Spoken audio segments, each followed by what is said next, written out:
Hi, everybody, and welcome to the Philly Fan Radio. I'm your host, John Myer, along with Dan Palmieri, and we've got a special episode happening today. A special guest joining us, the Philly sports guy, Jamie. Jamie, thank you so much for joining us. Thank you so much for having me.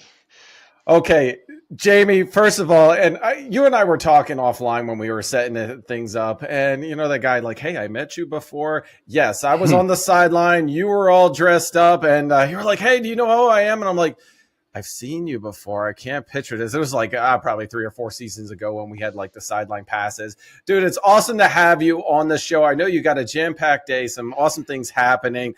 I want to jump into it. I think the first question I got for you is, when did your passion for Philly sports begin? Birth. I'm. You So came out wearing the green hair? just about. So I grew up. I grew up in a household. My mother and my grandmother both worked at the Spectrum and Veteran Stadium.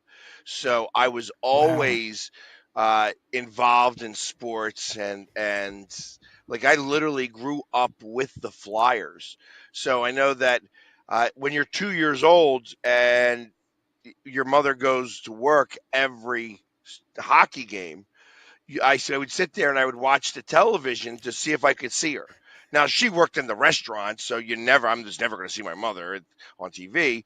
But I was always watching the hockey game, and it taught me how to become a fan. And like I've heard stories, growing up where I taught myself how to read because we would have three newspapers. We'd have the Philadelphia Inquirer, the Daily News, and the Bulletin, the Philadelphia Bulletin. And I would take the newspapers, I'd take out the sports page, and I would sit there and I'd read all the box scores. Even though the box score was exactly the same, I would read all three of them. And I learned how to do like math because I would add up the scores from the periods and things like that. So it was like one of those things where uh, learned how to become a fan just by following when my mother worked.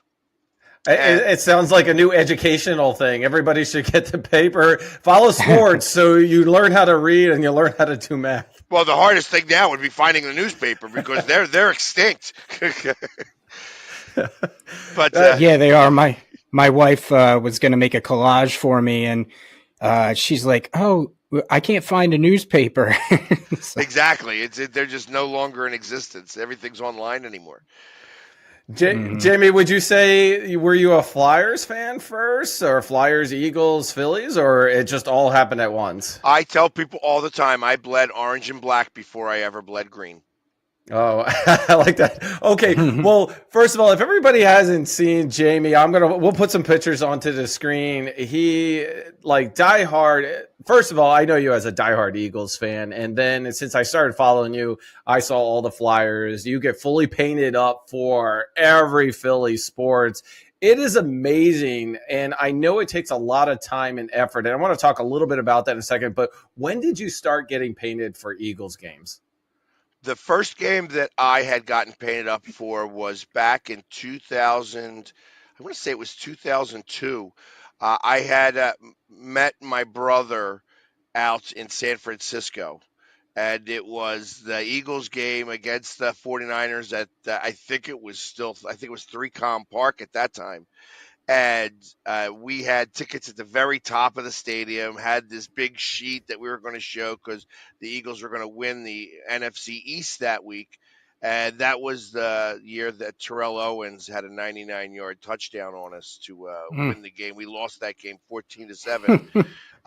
But we that was the first time I had ever gotten painted up, and it was nothing like it was, you know, the way it looks now. It was like my first time just throwing paint on, and my brother got painted up with me, and it kind of just evolved from there. It's like we would go to an away game every year, and I would paint my face, and then it grew and it grew. And next thing you know, I started getting mohawks, and the mohawk came around 12 years ago, and now it hasn't left. It's like I live with a mohawk now.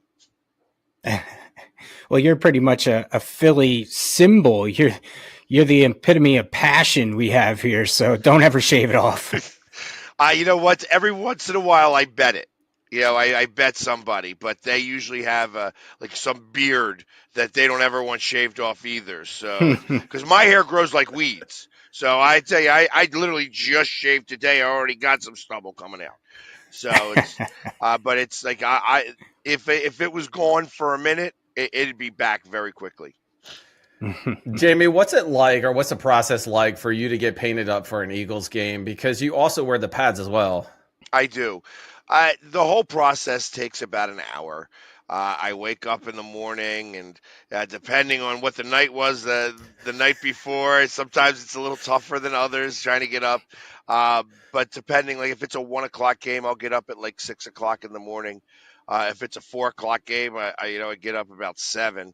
But ultimately, it gives me about an hour, and put on the pads. It takes a big process, so I have to do half of the paint, then put the pads on, then do the rest of the paint. Because if I try to do all of the paint, it just smears when I put the pads on. So it's there's a little bit of a process that goes into it, but ultimately it takes about an hour, sometimes an hour and a half, depending on like if I'm at the Super Bowl. I take a little bit of extra time because I want everything to be right. I'm very Mm.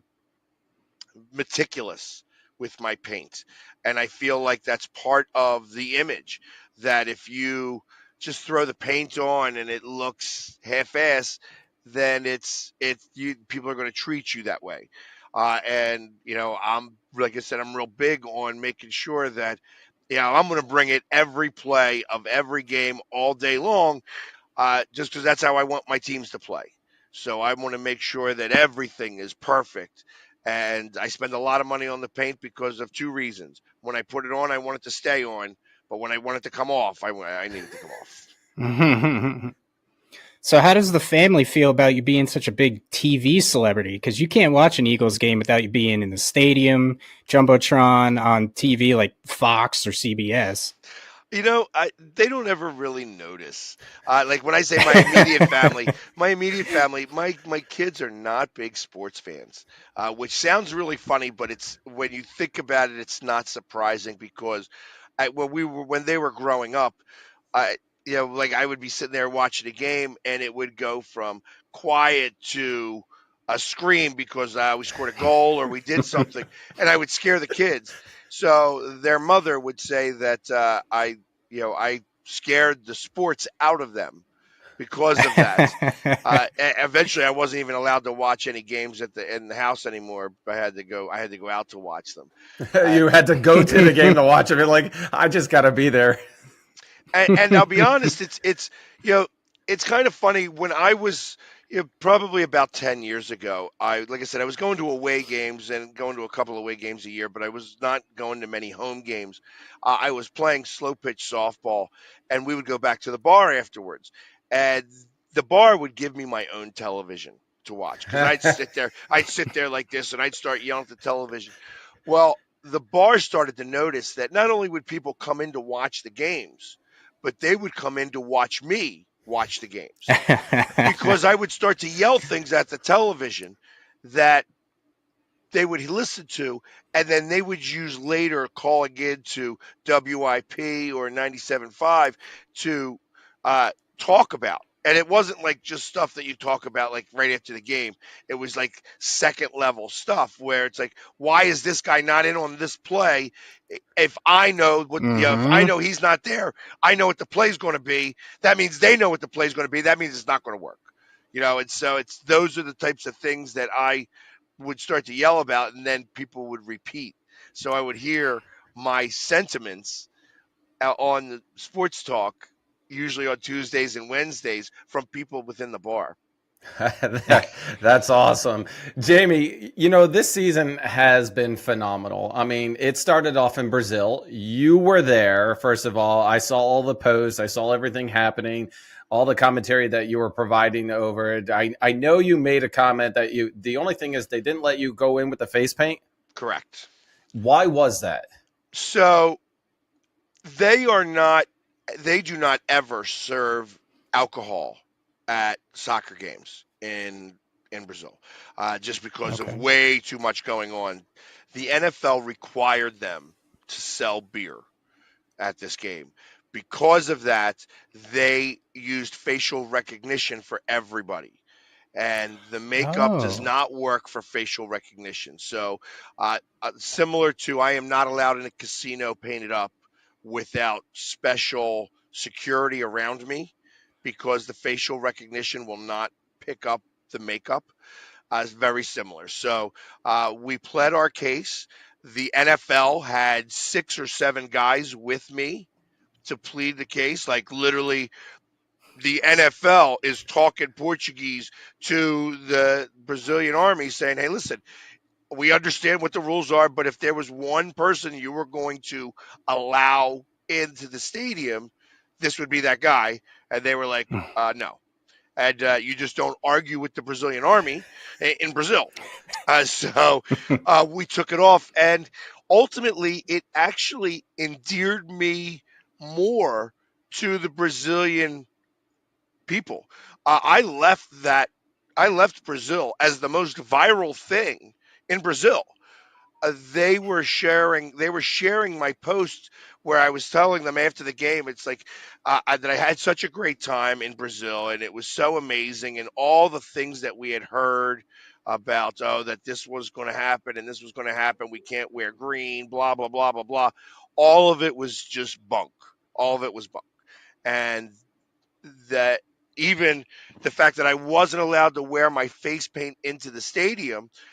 Hey, listen, I'm in their country. I got to follow their rules, but it doesn't even deter the great time that I had.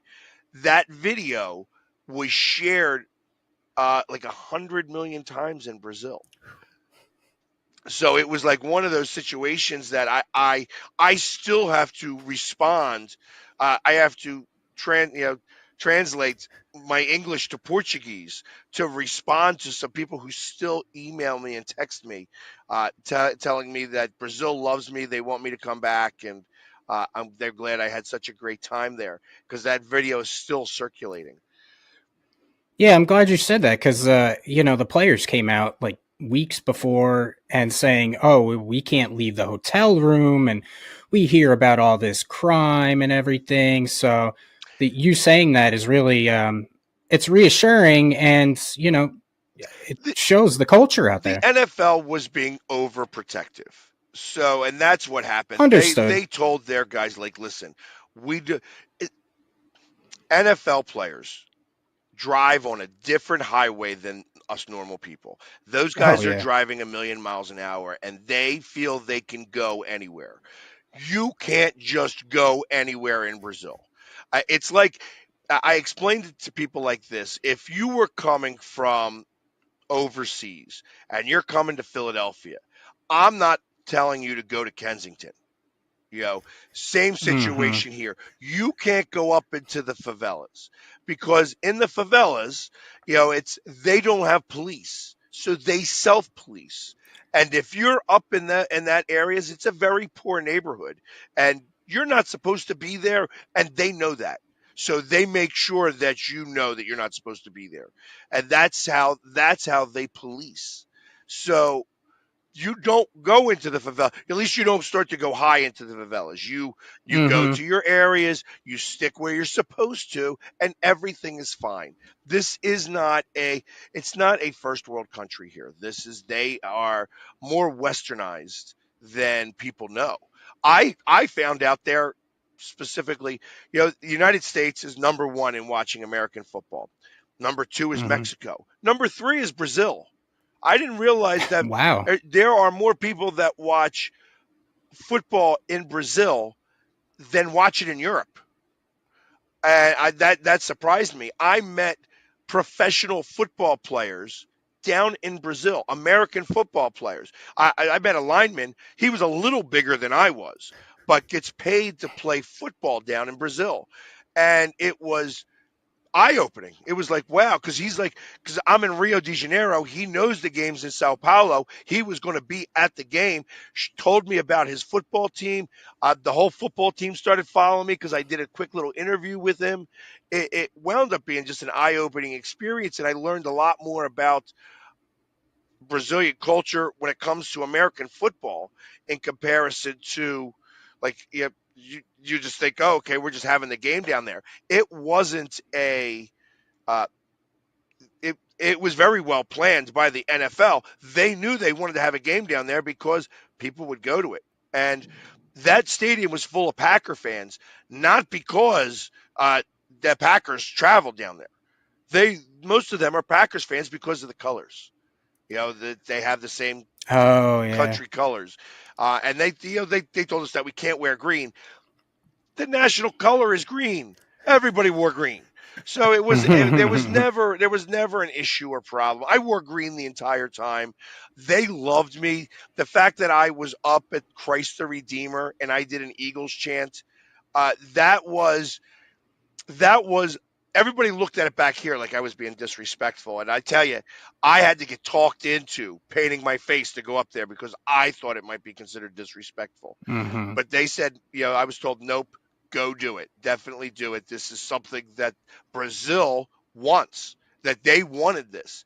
So when I went up there and I did the Eagles chant, that went viral here because everybody's like, yeah, hold on. We sent the idiot Eagles fans down to Brazil to represent America. But truth of the matter is that Brazil looked at it as, we love the passion, and passion is what drives our sports in Brazil. And not many people could see that unless you were there. Jamie, Brazil was a huge eye opener for the NFL for us to experience. First game out there. And I want to get to basically, obviously, the Super Bowl run here. But the first question I have for you, the Eagles go 2-2 into the bye week. What was your immediate feeling for the season? Frustration. It was a little bit tough. Mm-hmm. We said that on our show time and time again. I tell you, I remember walking back. It was so hot in Tampa. And, that Tampa game, losing that Tampa game wasn't a surprise. After the hurricane came through, it was so ungodly hot. The Eagles were so underprepared for that game. Mm-hmm. They didn't have the fans. They didn't have really enough water. You could tell that they just did not want to be there, and they didn't care. And it was like they didn't even have shade. Like they were trying to figure out how to shade people. They were getting these big pieces of cardboard to hold up over players. It was so ridiculous in terms of how underprepared they were for this game, and it showed. It was like, okay, we got our butts whipped by a Tampa team who was just a lot more prepared because they live in Tampa. So it's then you go. I remember doing that and saying, "What did we just watch? Like, what was this? Like this? You can't be this underprepared for any game in the NFL. Like, you almost have to have all this stuff with you at all times." Yep. And then the Cleveland game being the next game after the bye, and it's such a dogfight. It's as funny as that sounds because they're the dog pound. But it was absolutely a dogfight in terms of it was a battle of the two defenses, and we were able to come out on top. And then I am a firm believer that our season does not begin ever until we play the New York Giants. I know everybody hates the Cowboys, but our season begins when we play the Giants. And it's been like that for years. And I'm just a firm believer. So once we played the Giants and we smacked them around like the stepchild that they are, I knew at that point that there was going to be a lot moving forward, that we were going to just that we could be something special. I had said from the very beginning of the season that I thought that we were going to go up against Detroit, and that was going to be the Super Bowl, that whoever won that game was going to win the Super Bowl. And it just so happened that we didn't even get to see Detroit because of all the injuries they had in Washington. They ran into an offensive buzzsaw at the time, and Washington was able to beat them. Yeah, we pretty much said the same thing. It was pretty much the matchup everybody wanted to see, with the Lions, before they really got decimated. And it was, I think we kind of came out to the same conclusion that whoever wins that game is going to go on to win the Super Bowl, because neither of us were really sold on the Chiefs the entire time. The Bills, if they went a little more inconsistent. So, yeah, you're absolutely right. And with the Giants, I think we've talked about it several times. We remember, and I honestly can't remember what year it was. It might have been 17, where The 63-yard Jake field Elliott goal. makes a six. Yep, yep. And then it's like, oh, all of a sudden this team is for real. Yeah, absolutely. So, and that's the way it is. I feel like, and every year after that, like if you remember, even going up against that next season after we win the Super Bowl, it's the Giants game that was late in the season that started our 6-0 run to make the playoffs. Mm-hmm. Mm-hmm. So it's always been the Giants have been the catalyst. even even 2 years ago when we were not doing so well and we play against the Giants, we have to play them twice in 3 weeks. You kind of saw the writing on the wall that our season was not. We won on Christmas Day and then lost the last game of the season. You could tell we weren't going to go far in that playoffs. And it's I still get sent the picture of me in Tampa Bay looking because it's like it's funny. I get to be the face of the fan in Philadelphia a lot of the time, and the face just doesn't lie. You know what Yep. I mean? There was just nothing that we were Mm-hmm. doing in that game, and there was no way to cheer. Like, how do you cheer for something that's just not happening? It was just such a frustrating situation to be a part of, and then of course that got immortalized by Tampa. Mm. I think So that's one of the nothing like biggest playing the things. Giants.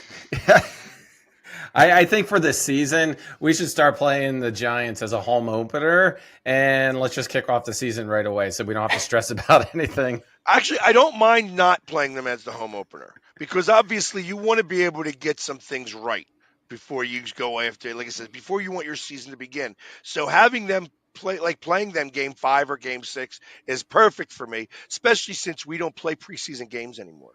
The Yeah. the first Mm-hmm. 4 weeks of the season is preseason that counts.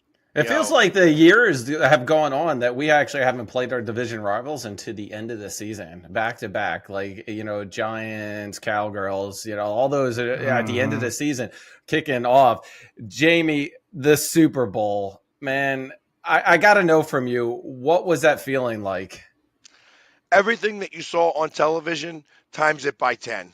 Like it was really amazing that, like, obviously being there 2 years ago and watching that all occur and then being there and having to walk out of that stadium defeated. Like it was such a, like we were ahead by so much during that game, and you know he walks off at halftime and he's limping off. Yeah, Patrick Mahomes is limping off, and then comes back and does everything that he does to win that game, and it's just so defeating. And then now it's like, okay, they didn't deserve to be on the same field as us.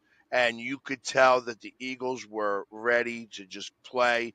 They were going to play their best game of the year. And it happened. It was just so Mm-hmm. it was. I mean, we started partying in the third quarter. Once they scored that touchdown, and I'm saying they scored to make it 34-6. The dagger by Smith, right? Well, the dagger was great to make it 34-0. But Yeah. once Kansas City scored the touchdown, Oh, because okay, gotcha. and the reason why Mm-hmm. it was that touchdown and not before then was because we were still going to go for the shutout. We had never had Mm-hmm. seen a shutout before in the Super Bowl, and this defense was worthy of it.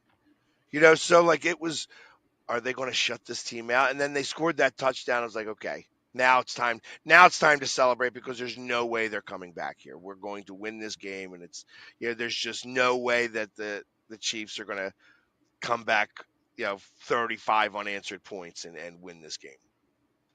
Yeah, I can't remember a time ever in Super Bowl history that they pulled the starters. I do remember. I mean, I think that the Denver got beat 55-10 one year. Oh. Yeah, it was. Yeah, there's been some lopsided games in the '80s that I kind of remember Mm-hmm. where everybody the starters got pulled and stuff like that, and that was just a testament to, hey, everybody on this team gets to play now because we we did this as a team. And I thought that was great by Sirianni, where he's like, "Are you sure? Are you sure we're done?" And he's like, "Yeah, we're done. We're up by 30 points. There's only 5 minutes left. We're done. You're going to let these other guys get to play." And I thought that was great by Sirianni to include everybody in the game, to make sure that everybody got a piece of that Super Bowl. Yeah. The biggest thing that I take from the Super Bowl is everybody, the Chiefs were playing towards Saquon. We're going to run. We're going to totally dominate it. We got to stop Saquon, right? Oh, we did great. We held him to 52 yards, or I think it was 52 or 57 yards. Okay, you held him. You actually had your whole game plan for your defense around him. Guess what? We beat you elsewhere as a team. And just to see the team come together, whoop their ass for the game. I think there's no fan out there on your team that you don't want a lopsided win, because you want a great Super Bowl. Man, I wanted them to kick their ass and totally dominate and start resting people in the third quarter just like they did. So I was excited about the entire game. I mean, yeah, Dan and I were partying here together, and obviously Eagles fans were nervous as heck going into the game, and we're nervous for the first quarter, the second quarter. Oh no, is it going to come back? And then you just had this feeling of overwhelmed that we were just this is our game, this is our time. That first penalty, I feel like that everybody on the Eagles was like, okay, we're not going to let the refs do this. It's not going to happen. And they destroyed them. They destroyed them afterwards.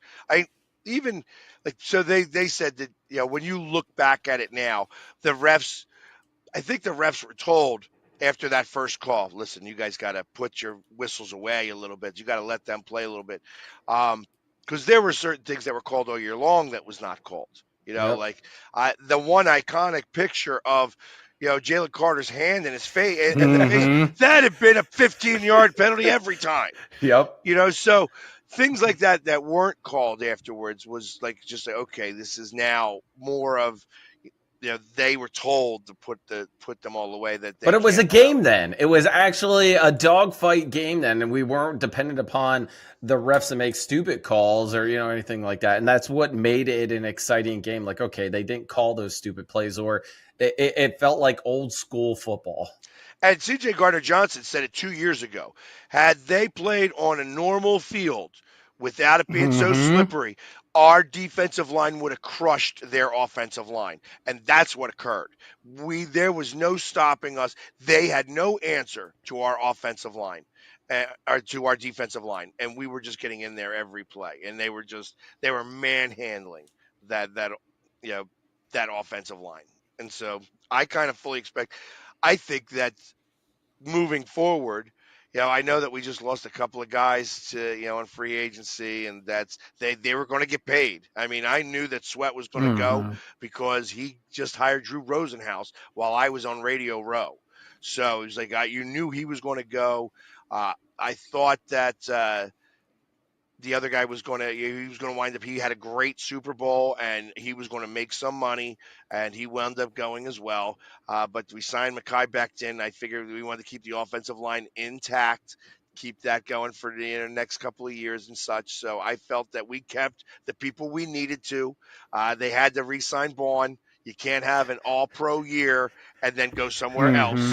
There's no way that happens. And how we knew that, he had to pay some money a little bit, and probably more than he wanted to, but you don't have an all-pro, a first-team all-pro, go to a different team the next year. Dan and I were sweating it out. In fact, when we saw the contract extension for Barkley, we were like, okay, yeah, hey, this is great. He deserves it. But the one person that Dan and I wanted to be signed was Zach Bond before free agency. And the next day after Barkley, he was signed. And I was like, okay, the rest here, I'm feeling okay with the rest and how it goes. And you started talking about some of the free agency moves they did. Milton Williams, Patriots, Rodgers went to the Vikings. And I am personally a little concerned. I mean, Slay, he went to the Steelers. And now where's our corners going on to it? Burks is gone. Sweat, you mentioned. He's definitely was another one that's going to get paid. What is your feeling here on free agency that just happened? So when you win a Super Bowl, there's going to be guys that get paid. Yep. Everybody, like the fact that our entire offense is intact is perfect as far as I'm concerned. The main components of our defense remain. You know, the two cornerbacks, the two safeties, and the two interior line defensive linemen. Uh, will BG come back? I actually am thinking BG comes back for one more year. Yeah. As do I. You guys think he's coming back? I mean, he literally tore his tricep again in the Super Bowl. And I mean, he is a total beast. He's going out on top right now. And to do another one, I don't know. I mean, it would be nice if he would, to be honest. He's got the heart for it. And I know he came back specifically this year, did so much to get back into it. But you guys, both of you think he's coming back? So I happen to be in the very unique position that before the season began, I got to talk to Brandon. We did a commercial together, and it just so like I said, I did an interview with him the day that he had the surgery on the tricep. I happened to speak with him. He was at an event that I was at. And the day that they announced that he was going to be playing for the Super Bowl, I was with him. I was at an event he was at. Just knowing him and knowing how big of a competitor he is and knowing that he's still got a little bit more left in the tank. Absolutely. I feel like when and I'm not going to compare the two completely, but Jason Peters, I feel like players like to stay 2 years too long past their prime. Jason Peters' case, he stayed 5 years too long. Yep. I don't know that Brandon Graham, in the way that they do the system, I think that he could start this year and then play another 2 years, and then those 2 years be past his prime. Because of the way that they do the system, he's always fresh. He's playing like 40% of the snaps. And when you're doing that and you're staying there and you're being the leader, the veteran leadership on a defense that is very, very young. I mean, we were the youngest defense in the league, and just so happens to be the number one defense in the league. That you want some of that veteran leadership there. You want him to be able to share some of the things that he knows about the players, how, teaching them how to do the banter, and just getting on people's skin and things like that. I think that he absolutely comes back. If he doesn't come back, he may be coming back as a coach, because I think he likes being on the field. He didn't leave the field the entire time when he was hurt. He was there every game, yelling at these guys and sharing with these guys what he was seeing off the field even. And I feel like that was part of the growth that the defense had by having that vocal leadership off the field. That I think that he deserves to be back on the field again. Yeah, absolutely. And I completely agree. I mean, the fact that after the Super Bowl, they kind of asked him about that and he waffled a little bit on it, I think was telling, because, he could just easily say, oh, I'm done. I've accomplished everything I can, but he's just, the fire is there. And like you said, it's kind of hard to put the fire down. And I think I told John that the only way that I think he doesn't come back is if his wife steps in and says, no, you're done. You're done. You need to spend more time at home. And no wife does that, because they have certain plans that happen while they're not there. You know what I mean? It's like, listen, go out and play, go do your thing. Everything's working great without you here. The moment you're here, because that's what happened. I mean, listen, I've got to meet his family. He loves his children and stuff like that, and his children are young. I feel that players, when they have kids and they're getting ready for that transition, they need to be able to put that fire somewhere else. His kids aren't old enough to really play the sports yet that he may want to be involved in.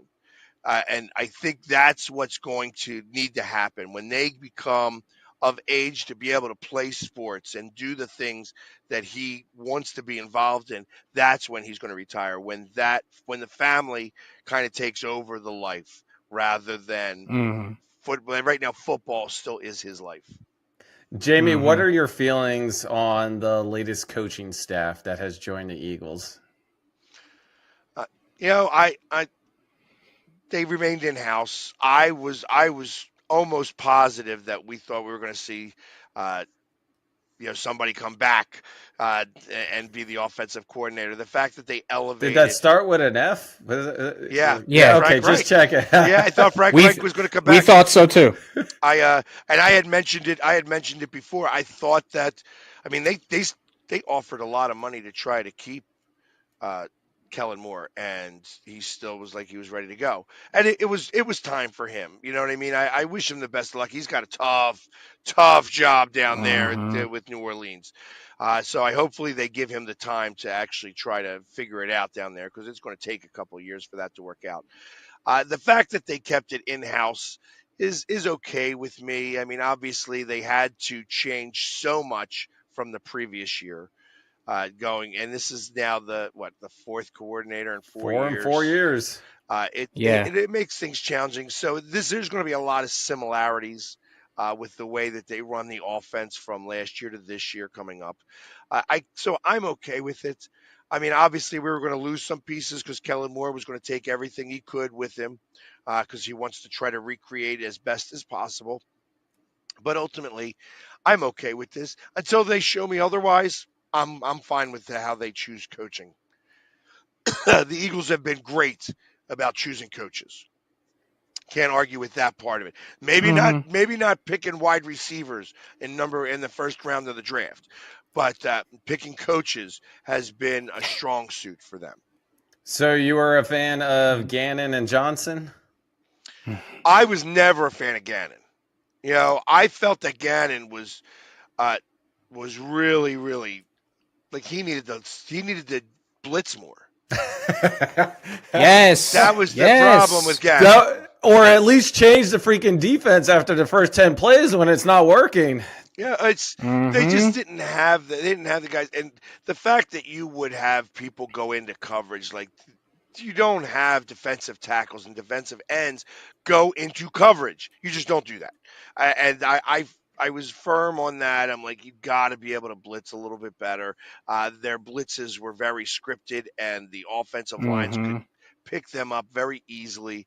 And I just didn't like how Gannon did things.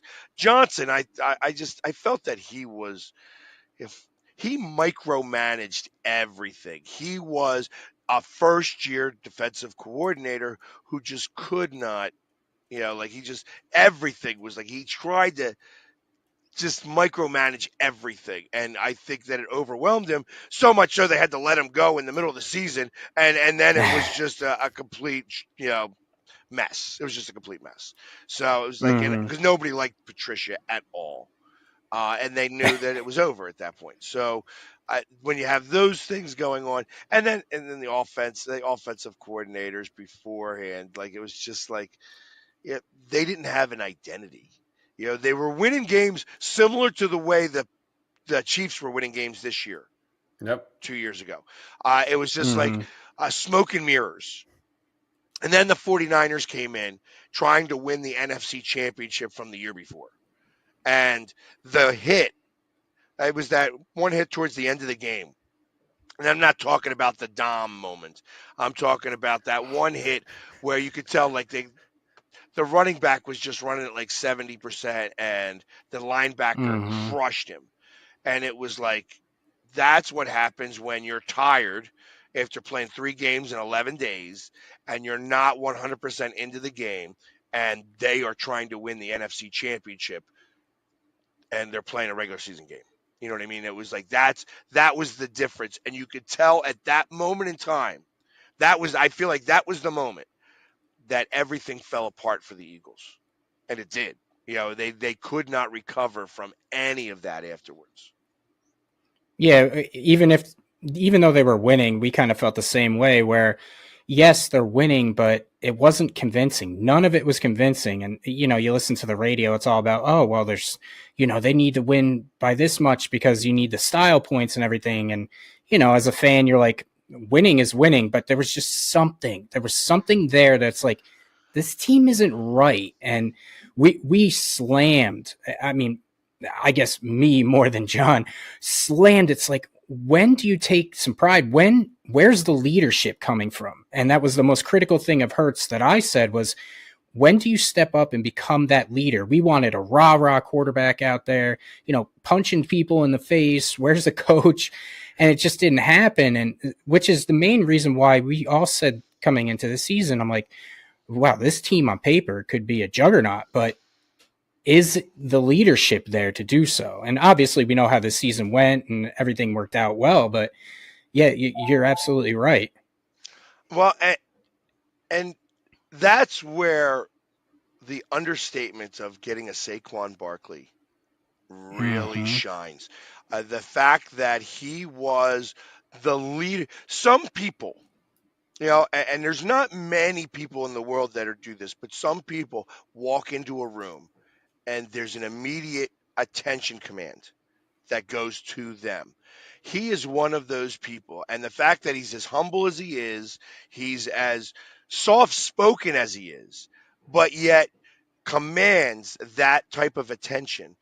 Immediately, all the little things, all the little drama pieces that happen, even with A.J. Brown reading a book on the sidelines, you know what I mean? All that stuff disappears because the attention is commanded by this other presence that is so far superior than all the little piss ant stuff.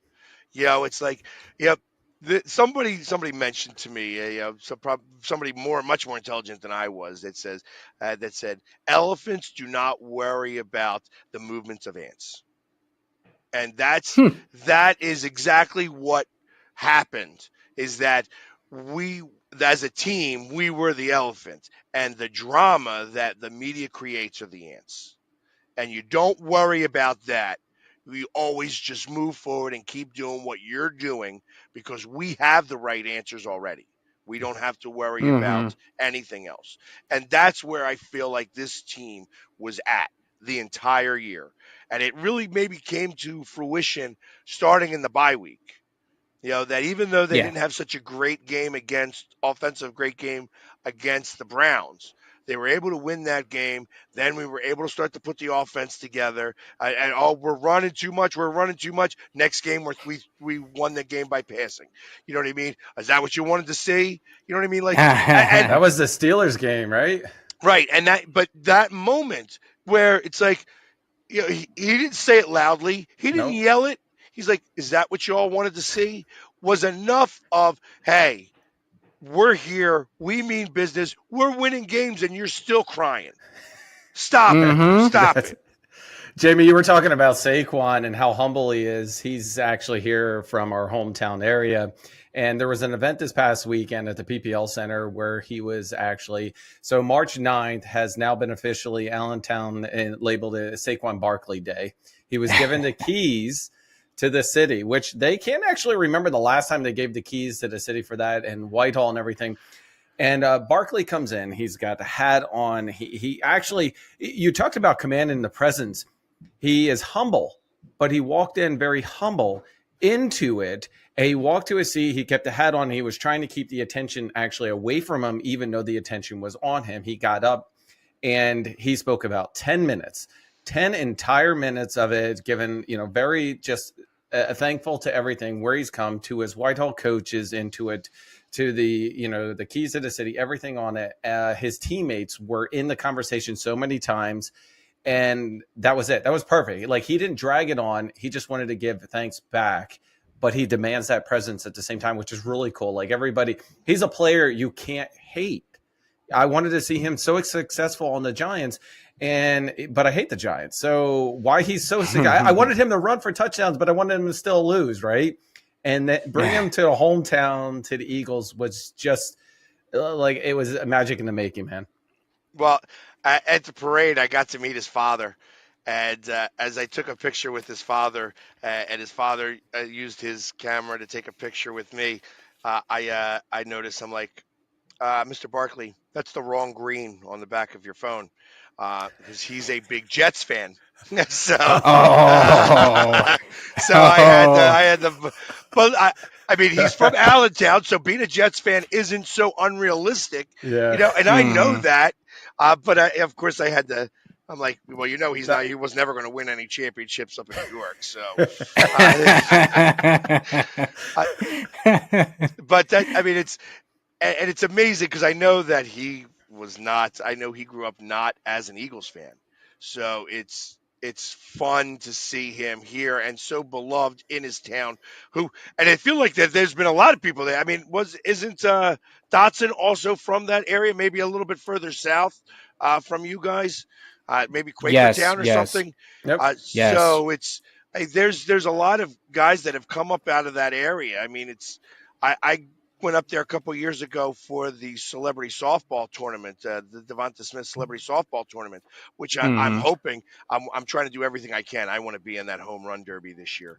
As the Philly sports guy, I'm working out every angle I can to try to do that. I don't want to play against those guys because I don't want to hit the softball and hurt one of them.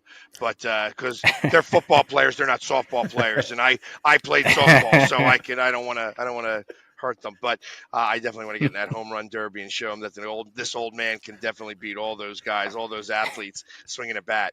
Uh, but I mean, that has been a little bit of a hotbed for NFL players. There's been NFL players that have come out of that area and that region frequently. So I I feel that he's just another one that's part of a long lineage from that area. So the fact that like I said, I was further up the streets up in Wilkes-Barre, where I was at a parade when this was all going on, and the parade, half the people were down in Allentown for that, and the other half were at the parade. Hmm. So it was a tough choice to figure out which way to go. I probably would have been there if I wasn't at the parade. So it's I'm glad that he's getting all the accolades.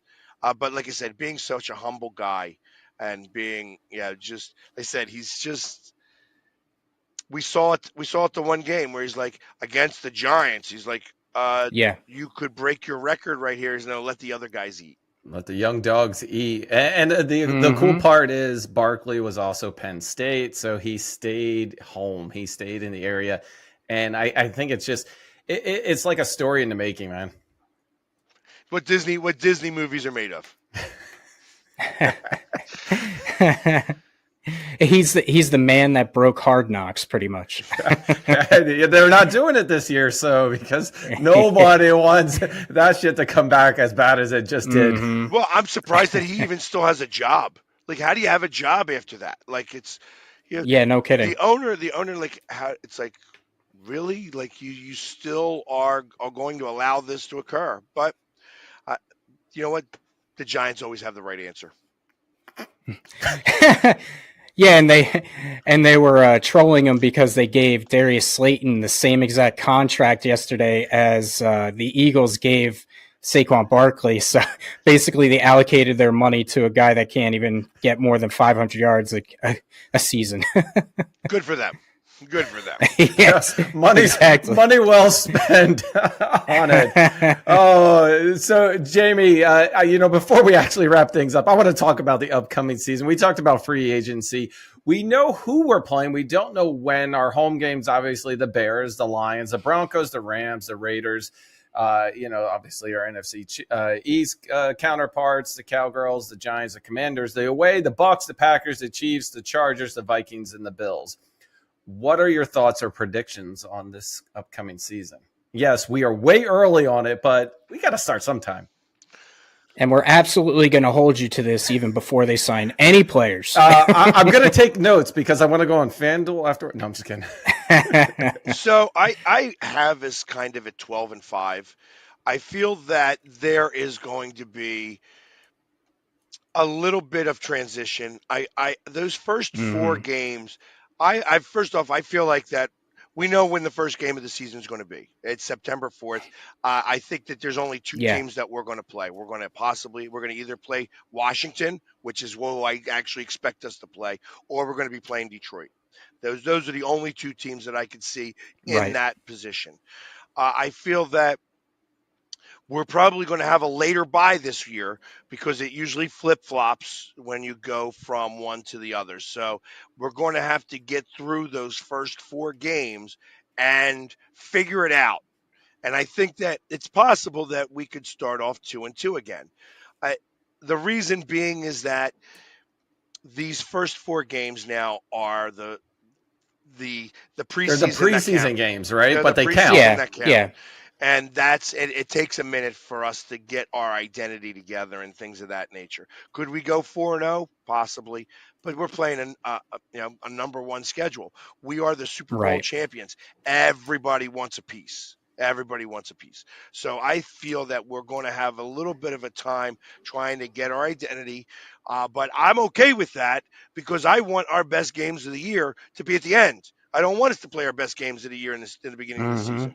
So I want us to find our way and figure out our identity, and then have our bye week somewhere around week 8 or week 9, somewhere towards the end of October. Mm-hmm. And after that, start to go on our run, start to figure everything out and have everything in place so that we can go back on our Super Bowl run. I have us right now. I think I go back to exactly what we said before. I think Detroit's going to be a tough out. I think that Mm-hmm. they are going to wind up winning the conference, and that we're going to have to go through Detroit this year. And I think that that's going to be a really tough game. And so I still got us. I still got us going to the NFC Championship game and going up against Detroit and watching how that game unfolds. Can we repeat? Absolutely. Is it a foregone conclusion? I don't believe so. Well, Philly fans, if we go 2-2, us Philly fans are very patient and understanding, so we'll be okay over here. The sky will not be falling. You know what though? But after the year beforehand, I think that there's a different feeling of us going 2-2 this year in comparison to the way it was Oh, last year. absolutely. After Absolutely. losing so poorly to Tampa the year before in the playoffs, and then winding up going back to the scene of the crime and getting the same type of demolished, there was a Mm-hmm. feeling that everybody had that that came forward. We brought back history. Is kind of what it was, and that we felt the Yeah. exact same way after losing the playoffs that game, and then we had to stew in it for a week. So that's the difference here, where and that was the biggest thing they talked about at the bye week.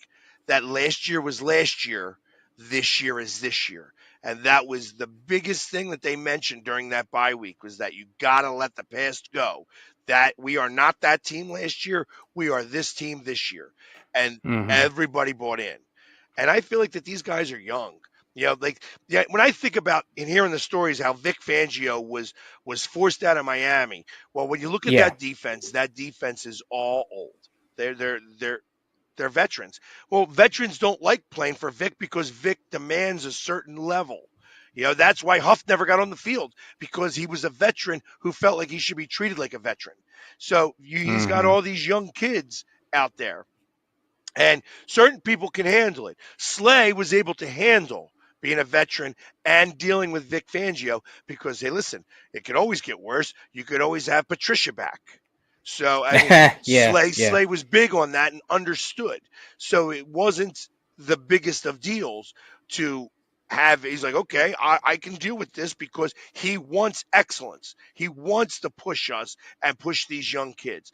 And that's where I feel like certain coordinators in general are meant for older or more for veterans, and some are meant more for younger group. Us being the youngest defense in the league, and still going into this year as the youngest defense in the league. Mm-hmm. They're going to still be able to demand that excellence that the defense is going to have to carry us a lot this season because Barkley, I almost want Barkley not to touch the ball till week 6 because he's had a lot of Yeah. touches. He's had a lot of different time. He's got to be, I want him in the cryogenic chamber every day. Yep. Just healing his body 100%. Mm-hmm. I need that because I don't want him to get the Super Bowl hangover. Take your time. Get him involved in the offense further down the line. Use some of the younger guys. Use Gainwell. Use Shipley. Shipley. Will Shipley, Shipley. yeah. Hey, I'm big on Shipley. You know what? When he got that touchdown. That was just amazing just to see him do this. I think 12-5 is 100% doable. I'm actually comfortable with 12-5. I do feel it will be the Lions. They're due, right? They just were a little decimated this past year, which we all thought we were going to go against them. I do definitely feel the Super Bowl, everything on it. I agree with you on Vic. He was very upset at the Super Bowl of them getting 22 points in the second half. He was very critical. And you know what? Anybody that takes that wrong, he demands exactly as he said. He demands this perfection. He demands hard work out of you. And I think that just instills them into the team. And I'm okay with that. In fact, I do feel the first few games, Vic's going to be kind of getting to know some of the new players and how they play because that is their preseason. Well, and he set the mindset for next year. Like he did that at the parade. Listen, go celebrate. But I want you guys thinking, how do we get better for next year? There is no this year's over now. We won. Woohoo. Great. Got it. Now we worry about next year. And there's something to be said for that. That's just putting the bug in your ear. I want you in the books. I want you looking at the film. I want you learning from your mistakes so that you guys all come back better next year. You were the number one defense this past year. Great. But this new year coming up, we are all tied for first before the games begin. So it's like if you want to remain number one, you got to put in the work to do it. Yeah, and that was the most, like you mentioned with Jonathan Gannon, that was probably the one thing that really stood out is that the culture of the defense was, we were getting sacks and they were pretty good, but there was no attitude. We There weren't was getting no sacks. We weren't getting very many sacks with Gannon. Well, the year that they got 70. Yeah, it wasn't the Super Bowl year though. Yeah, that was what right the year beforehand, the year before the Super Bowl. Yeah, the Super Bowl year, what we get like 23 sacks in total. Yeah, no kidding. Yeah, it's just. I mean, it was the attitude. I mean, the off coverage. It was just lackadaisical, and then all of a sudden you come to this year, and it's like, holy crap! This is a defense that you can be proud of. This is a defense that's smacking people in the mouth, and we don't care. And it was so refreshing to see because we had such, we had so many years of, they were okay, but it was like mediocrity, and then. Yeah, like you said, the older players in Miami are like, oh, well, we don't like Fangio. Well, we'll take him. No problem here. We need that. We need someone to get in your face and create accountability, at least. And not only that, he's like, I'm not trying to be a head coach again. This is my last stop before I'm done. So I'm here for as long as you want to keep me here. And I love that. There was a reason why he was the highest paid coordinator in the NFL. And that was the biggest reason why I thought that Frank Reich was coming back, because he tried to be a head coach. It didn't quite work out. Some people are meant to be coordinators. He won a ring with us as a coordinator, and that this could be his last stop. That we could have the same guy for a number of years, because we're going to lose. Yeah. If we have a similar offense that we did last year, we're going to lose this coordinator. This is going to continue. Yep. But we also learned this year that it's not just whoever the coordinator is. That this is also Nick Sirianni, and Nick Sirianni has a big part in this. The tush push. You didn't realize that the tush push happened back with the Colts. That's where that tush push originated. So the moment that they came out with that, they were very successful with that there. Yep. The fact that they're trying to block it now, it's not going to happen. They can't stop that play for thousands of different reasons. So it's ridiculous. Ultimately, it's going to remain, and everybody's going to continue to cry about it. Zero injuries doing that, and we play the Packers. And I saw a report we should tush push every freaking down just in there just to be. We average 3 yards per. I mean, like.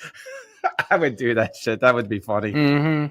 Yeah, but realistically, it's like if we weren't to do that push and just do it as a normal sneak, we would do the sneak. Instead, they want people to jump back over the line again because they feel that that's the play where people do get hurt all the time. Yep. So it's like this. I don't think it's going to go anywhere. I think that it's absolutely going to remain, and we're still going to be great at it. Yep. Well, Jamie, I got to wrap things up. Before I do, where can people find out more information, get in touch with you, follow you? Where's all your socials, man?